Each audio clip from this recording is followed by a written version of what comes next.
If there's a particular section you want to jump to, either hover your mouse over the progress bar and find the section you want, or open the description, scroll down to the chapter list and click the link.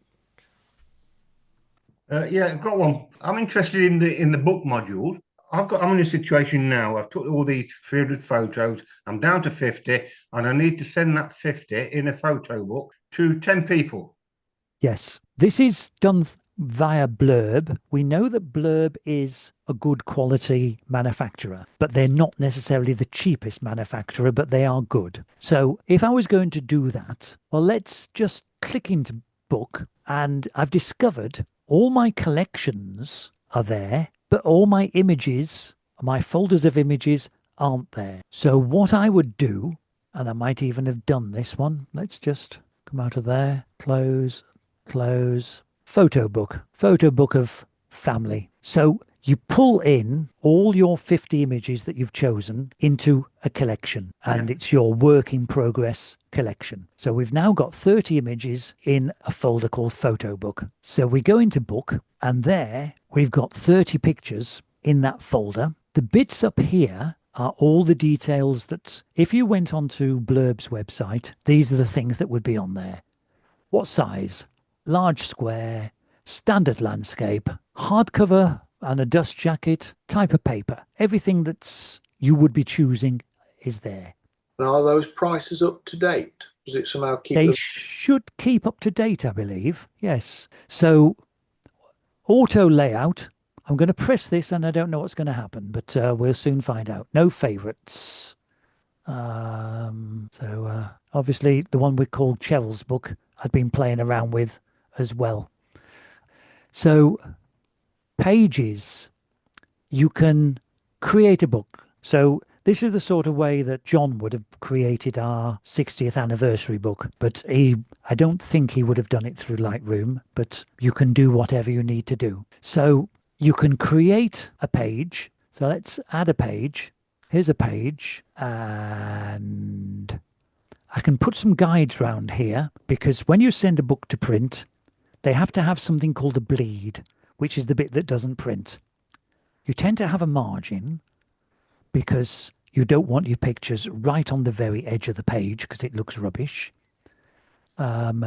Photo cells is to have a bit of buffer between your pictures. You might want your pictures right hard against each other, but you might not. So these are all choices on there. Random travel. How did I... Oh, yes, here we go. It's a good job Mrs. Taylor's in the other room, because I'd be in trouble for this, I think. But I've put on... We've got 3 pictures on here.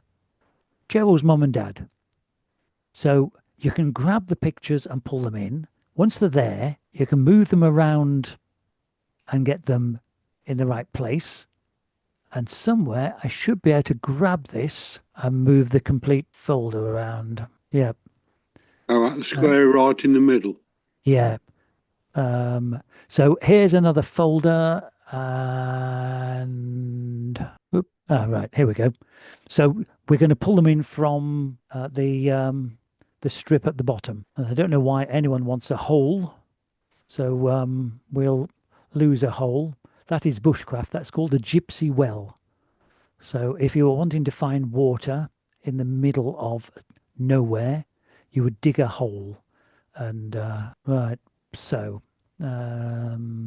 elephant, bird. Right. So I won't go too far on that one, because if you want to play or ask more questions rather than everybody who's not interested to go any further on this one, but you can put multiple pictures on a page, single pictures on a page, and then when you've done it, you can send it to print, to Blurb, but equally, you could actually save it as a PDF and send it to some other printer, so you aren't totally dedicated to doing it through Blurb. Right. Anybody else got any other questions? Because I think... Just a quick one, Paul. Your original photographs, do you keep them completely separate? Ask me that again. The original photographs, unedited photographs, do you keep them totally separate to Lightroom? Nope, No. they're all in there. So let's go hard drive closed and that one open. So we go into a wedding, 2018 wedding. Who have we got? Karen and Keith.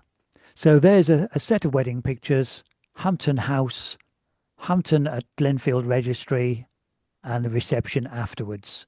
So these are all the full fat files. So these are NEF files. So they're all the original ones on there. I will have gone through these ones and star rated them. I will equally do rejections. So let's find one where I might have rejected. Wedding current Jasmine and Ashley. So Jasmine and Ashley are all there. Let's find where their folder is. Oop, wrong button. So you can see these are all purple. They've all got color coding, but I want to see where they are in the library. So I go up to the library and down there, this is where the pictures really are, whereas you just saw them in a collection. And in there, I've got all the folders of current, and I've got the pictures that came out of the Fuji X Pro and the picture that came out of the XT. They've all been combined into one set of images. And then down here, I've got rejects.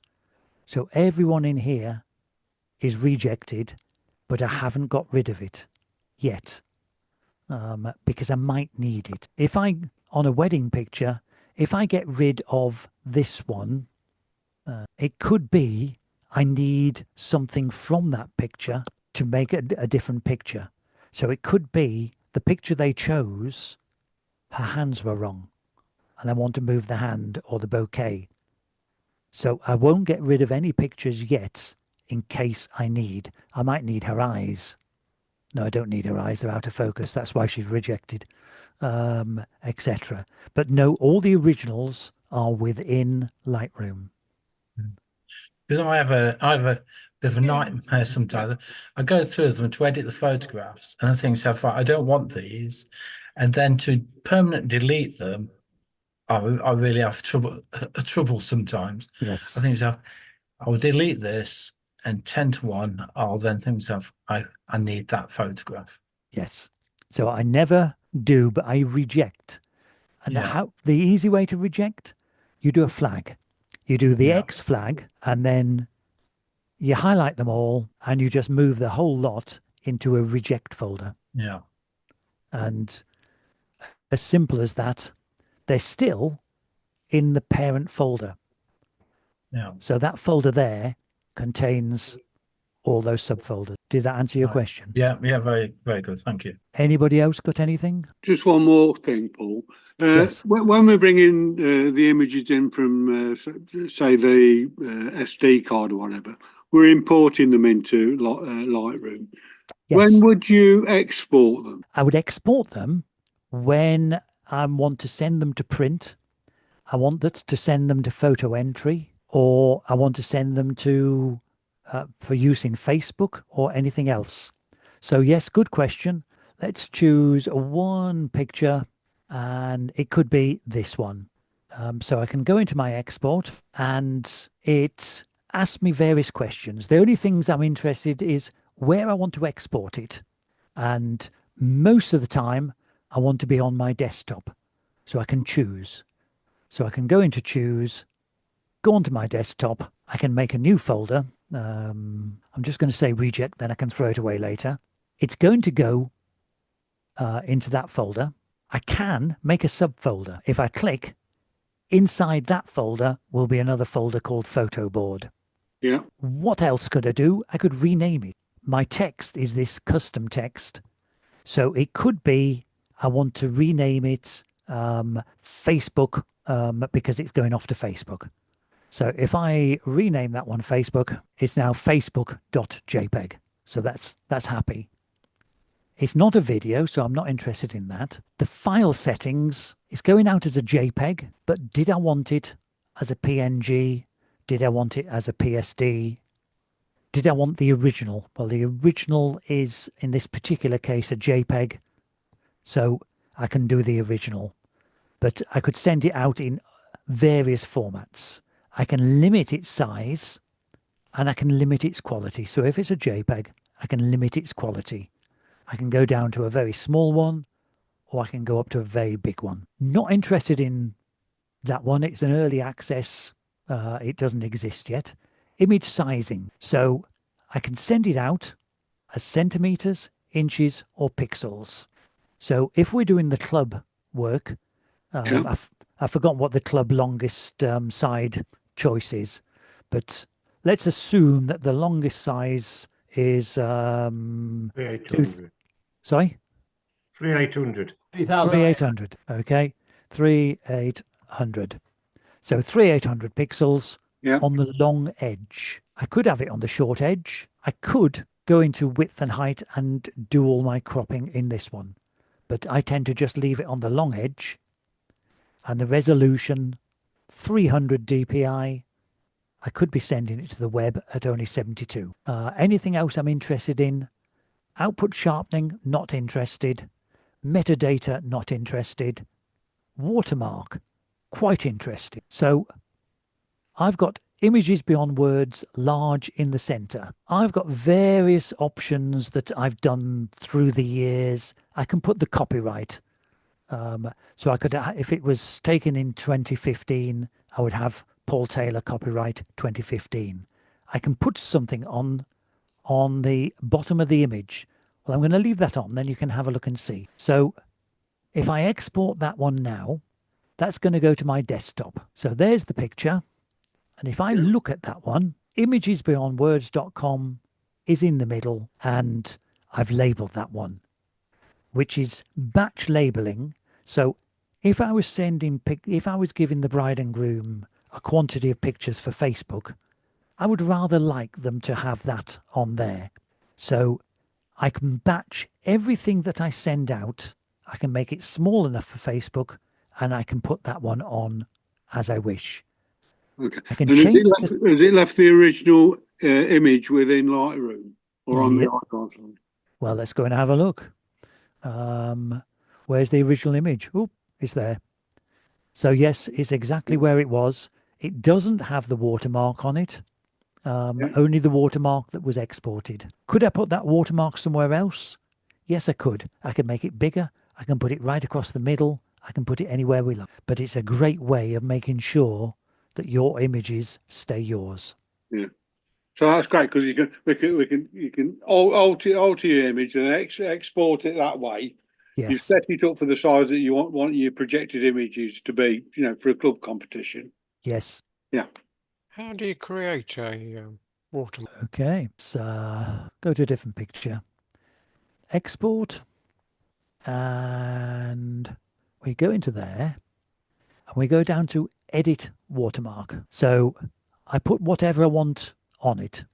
What should we have? We'll have Command G. Take that one out. I think it's Command G. No, Option G. Yeah, that's it. Option G on the keyboard gives you your copyright symbol. So Option G, and we'll have, so Option G, copyright John Bevan. So it is down there at the moment. Where do I want it? I want it at the top. I want it in the middle. I want it bigger because people have been stealing John's pictures like mad just recently. I can rotate it, etc. I could change the color. There we go. Oh, so, oh, yes. Don't we love that? And then you can put a shadow on it and all sorts of things. Or if you've got a PNG file, you can actually put an image on there. If you a PNG means that you can have transparency around the edges. You can have a image wherever you like it instead of text. You do all of that, and then do we have to You have to give it a name, don't you? we have to give it a name down at the bottom. So save current as a new preset, restore the defaults, or update. So we'll save a new preset, and this is John. It'll be on your list of presets next time, then, won't it? Yeah.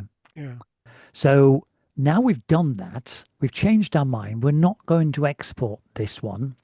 We've decided that the braid would like not to show those pictures to anybody. Here we go. So we're going to export that one. Everything else is the same, but we're going to watermark it. So we send that one over there. It says I've already used the word Facebook, which I did on the other picture. So do I want to overwrite it or do I want to skip it? Well, we'll overwrite it.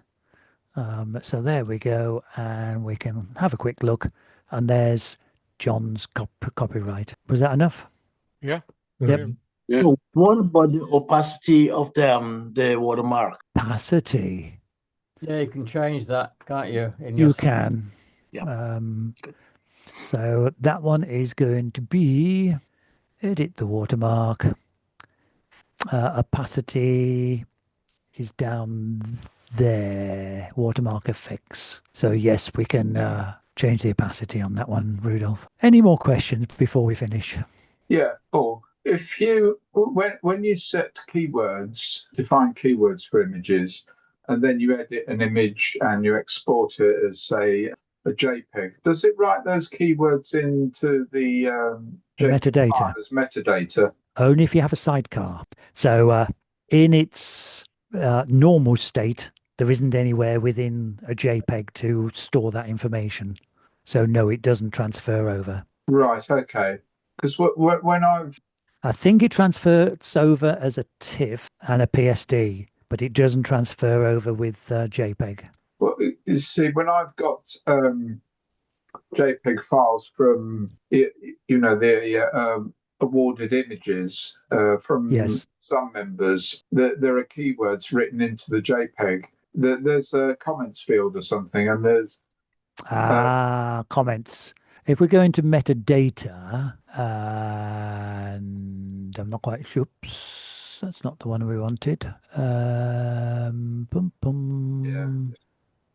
Yeah. If I bring up a yeah. JPEG So you can put in the title, and you can bring up a caption. And yes, I believe that will transfer. That is in the metadata. Yeah. And the creator. So yes, I believe that one will transfer over, but actual keywords as such don't transfer over. No, right, okay. I've seen keywords in JPEG files somewhere in comments.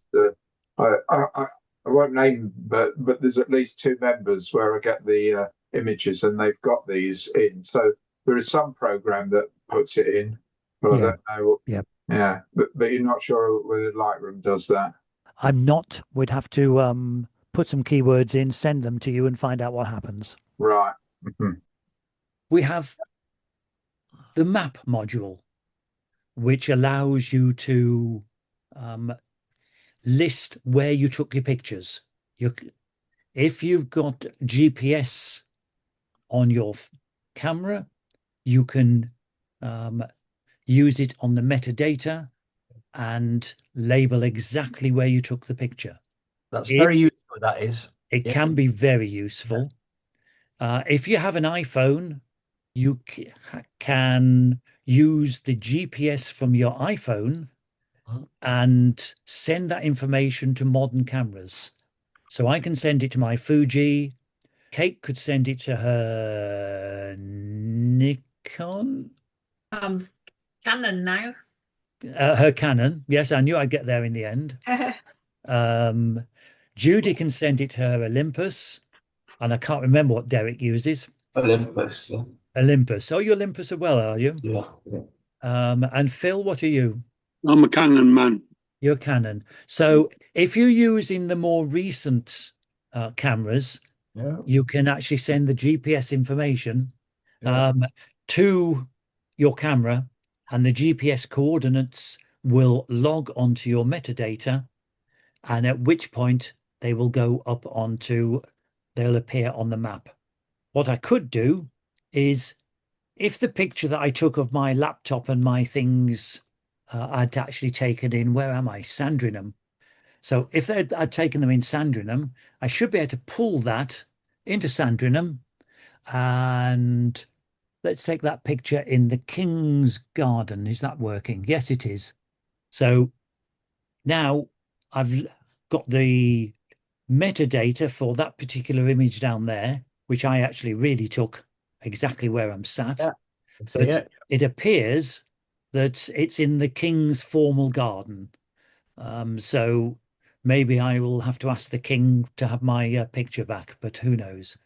But that information there, and I can hover over it, and it gives me a quick picture of what I took there. And if I'd taken several pictures there, it would give me a little view of all of them. And if you go over to my metadata tag, it now on the GPS tells me the coordinates of where I took it.